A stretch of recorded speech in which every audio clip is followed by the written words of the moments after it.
যে শীত মানুষের জন্য উপভোগের বিষয়, সে শীত অনেকের কাছে কষ্টের নাম।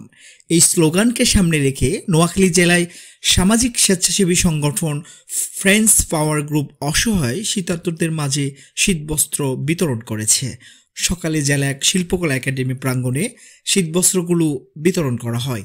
ফ্রেন্ডস পাওয়ার গ্রুপের প্রতিষ্ঠাতা ও সভাপতি রায়হানুল হাসান রাসুল সভাপতিত্বে, সাধারণ সম্পাদক আব্দুর রহমান সোহেলের সঞ্চালনায় অন্যদের মধ্যে উপস্থিত ছিলেন সংগঠনের সহসভাপতি সাগর, যুগ্ম সাধারণ সম্পাদক আকাশ, সহসভাপতি অভি, ধর্ম বিষয়ক সম্পাদক বাবু, কোষাধ্যক্ষ গোলাম কিবরিয়া সহ এই সংগঠনের অন্যান্য সদস্যরা। সামাজিক স্বেচ্ছাসেবী সংগঠনের নেতৃবৃন্দরা জানান, প্রতি বছর শীতার্তদের মাঝে শীতবস্ত্র বিতরণ করা হয়।